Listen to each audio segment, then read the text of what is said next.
Hello everyone, कैसे हो आप सभी। तो आज हम जा रहे हैं अमृतसर। तो मैं बहुत ही एक्साइटेड भी हूँ, नर्वस भी हूँ। एक्साइटेड इसलिए क्योंकि अमृतसर में पहले नहीं गई हूँ, और नर्वस इसलिए क्योंकि हम सभी जा रही थी लड़कियाँ और सोच रहे थे कि हमसे हो पाएगा कि नहीं। तो इसके लिए हमने 2 दिन पहले करवा लिए थे ट्रेन के टिकट बुक। लेकिन जैसे हम रेलवे स्टेशन पहुंचे तो वहाँ पता चलता है कि ट्रेन कैंसिल हो गया।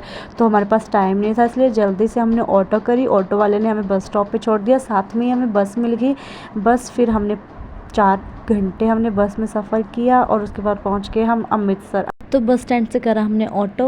तो मुझे जगह का पता नहीं, यहाँ पे हमें उतारा था। यहाँ से हम पैदल यात्रा पे चले। पहले यहाँ पे 2-3 रोड थे, लेकिन डायरेक्शन हमें पता नहीं लग रहा था किस साइड जाना है। लेकिन 5-10 मिनट में हम पहुँच गए थे दरबार साहिब के बाहर। तो उससे पहले उसके लिए हमें पहले ढूंढना था ठिकाना रहने के लिए, कि रहना कहाँ है। हमने तो 1-2 घंटा तो हमें रूम ढूंढने के लिए लगे, लेकिन लास्ट में जाके हमें दरबार साहिब के साथ में रूम मिल गया था। छोटा सा था लेकिन सफिशेंट अच्छा था हम सभी के लिए, हम सभी को पसंद आया था, इसलिए हमने ये रूम चूज़ किया। तो हम सुबह के 7 बजे के निकले थे, हमने खाना खाया था और ऊपर से थक भी इतने गए थे, तो सबसे पहले हमने रेस्ट करी। तो ये रहा हमारे रूम के बाहर का व्यू। इतना ख़ास तो नहीं, लेकिन साइड से यहाँ से दरबार साहिब दिखाई दे रहे थे। तो भाई मैंने फ़र्स्ट टाइम देखे तो मेरा तो मन कर रहा था मैं भी चले जाऊँ, लेकिन पेट में भी उसके लिए चलने फिरने के लिए कुछ होना चाहिए। तो सबसे पहले हमने पेट पूजा की, क्योंकि हमने लंच नहीं करा, लंच के ब्रेकफास्ट भी नहीं करा था। तो हमने आके पहले खाना खाया। तो उसके बाद थोड़ी देर में यहाँ पे बारिश होने लगी। भाई इतना प्यारा लग रहा था, क्योंकि गर्मी भी इतनी हो गई थी। तो अच्छा ही हुआ कि थोड़ी बारिश होगी। तो थोड़ी देर बाद जैसे ही बारिश थमती है तो उसके बाद हम चलते हैं दरबार साहिब के लिए। तो हमारा रूम था ही 3rd-4th फ्लोर पे, तो थोड़ा उतरने के लिए टाइम लग जाता है। तो गाइस फाइनली हम पहुँच चुके हैं गोल्डन टेम्पल के अंदर। मुझे तो बिलीव ही नहीं हो रहा था कि मैं यहाँ पहुँच चुकी हूँ, क्योंकि मेरा छोटा सा सपना था कि मुझे गोल्डन टेम्पल तो जाना ही है। और थोड़ी देर तो मैं ऐसे ही खड़ी रही यहाँ पे कि यार कितनी सुंदर जगह है। आप खुद देखोगे तो आप हैरान हो जाओगे कि यार इतनी शांति इस जगह पे, इतना सुकून और इतना प्यारी सी जगह। तो हमने बोला कि तो हम देखते रहेंगे, बाद में पहले हम दर्शन कर लेते हैं अंदर जाके। तो हम लगे लाइन में। तो जैसे कि आप ये लाइन देख रहे हैं, तो आपको ये लाइन हमेशा ऐसे ही देखने को मिलेगी, क्योंकि लोग दर्शन के लिए आते जाते रहते हैं। तो उसके बाद दर्शन करने के बाद हम बैठ गए थे सरोवर के साइड में। थोड़ा सा हमने व्यू देखा और ना मतलब रिलैक्स मेडिटेशन होगी हमारी। उसके बाद हम बाज़ार घूमे, थोड़ी सी शॉपिंग करी, और उसके बाद शॉपिंग करके हम जल्दी ही चले गए थे रूम वापस, क्योंकि हमने अगले दिन उठना था 4 बजे। तो 4 बजे यहाँ पे हम उठ चुके हैं। मैं नहा धो के रेडी हो चुकी हूँ, और बाकी की शक्लें देख सकते हैं। जैसे आप इनको ज़बरदस्ती उठाया है हमने, क्योंकि हमने जाना था पालकी साहब को देखने के लिए।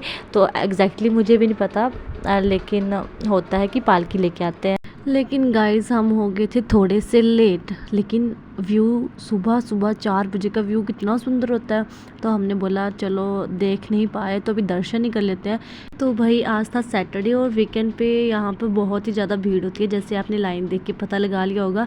तो 6-7 बजे तक हम दर्शन करके हो चुके थे फ्री। फिर हमने बाहर सुबह सुबह का अच्छा सा व्यू भी देख लिया, थोड़े बहुत फ़ोटो वगैरह लिए, और उसके बाद खाना खा के लंगर खा के हम चल गए रूम वापस। और अब हम तैयारी कर रहे हैं अपने नेक्स्ट लोकेशन पे जाने के लिए।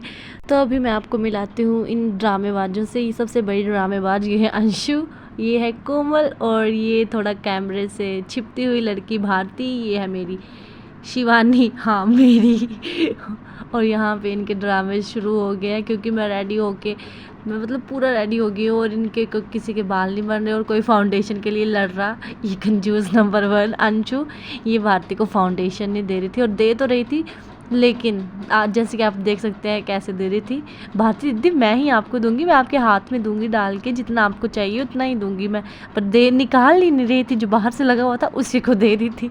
तो इनका तो चलो ये चलता ही रहेगा। निकलते हैं नेक्स्ट लोकेशन पे, जो थी जलियांवाला बाग। तो वही इनकी एंट्रेंस इतनी अच्छी थी, और मुझे नहीं पता था कि एग्जिट यहाँ से नहीं होना है। एग्जिट पॉइंट अलग था, एंट्रेंस अलग थी। तो मैंने अच्छे से शूटिंग भी नहीं की, अपनी भी वीडियो बना लेती मैं, लेकिन चलो अब क्या कर सकते हैं, वापस नहीं आ सकते थे यहाँ से। तो हम चले गए अंदर। तो यहाँ पे इन्होंने अलग अलग गेट बनाए हुए थे। सबसे पहले हम एंटर करते हैं गेट 1 में। तो जैसे हम एंटर करते हैं, स्टार्टिंग में इन्होंने वीडियो बनाई हुई थी जलियांवाला बाग हत्याकांड की, कुछ लिख के इन्होंने बताया हुआ था, कुछ पेंटिंग से। तो उसके ऊपर वाले फ्लोर में था थिएटर छोटा सा, और वहाँ पे था वीडियो पूरी शो करी हुई जलियांवाला बाग हत्याकांड की। उसके बाद हम निकलते हैं फर्स्ट गेट से। तो ये था बाहर का व्यू, कुछ बहुत ही प्यारा। बस थोड़ी गर्मी तेज़ थी, अब घूमना है तो देखना तो पड़ेगा ही। अब नेक्स्ट गेट में जाते हैं, वहाँ मैं एनिमेटेड वे में उन्होंने एक वीडियो बनाई थी वहीं जलियांवाला बाग हत्याकांड की। नेक्स्ट वाली वीडियो इतनी क्लियर नहीं है, लेकिन ये भी सारा वैसा वही शो करा था। नेक्स्ट एक सैंड पेंटिंग। तो जैसे हम बाहर निकले हमने देखा एक बहुत बड़ा कुआं। तो इस कुएं की हिस्ट्री मैं आपको बताऊं कि जब फायरिंग हो रही थी तो लोगों ने अपनी जान बचाने के लिए इस कुएं में छलांग लगा दी थी। जैसे कि आप देख सकते हो बहुत ही बड़ा कुआं था। तो नेक्स्ट वन था ये बुलेट मार्क्स, जब फायरिंग हुई थी ये उसके निशान है, ये स्क्वायर बॉक्सेस में। तो अभी तक ये निशान वैसे के वैसे ही हैं। तो वैसे ही हमने गेट 1 गेट 2 गेट 3 जितने भी थे हमने सारे देख लिए। उसके बाद हम खड़ गए एक पेड़ के नीचे, सोच रहे हैं अब हम कहाँ जाएं, क्योंकि सब कुछ देख बैठे थे। तो हमने सोचा क्यों ना अब चलते हैं। हम भूख भी बहुत लगी थी, तो बीच में सेलिब्रेशन ग्राउंड था। इसकी इतनी ज़्यादा हिस्ट्री नहीं मुझे पसंद, बस हम एग्जिट से निकले और खाना खाया पेट भर के। जैसे कि आप देख सकते हो हमें कितनी भूख लगी थी। तो अभी हम जा रहे हैं एक बहुत ही फेमस और प्यारे मंदिर में, जो कि आपको लगेगा नेक्स्ट पार्ट में पता। तो इसके लिए आप मेरे चैनल को सब्सक्राइब कर दें और लाइक कमेंट शेयर करना ना भूलें। Thanks for watching.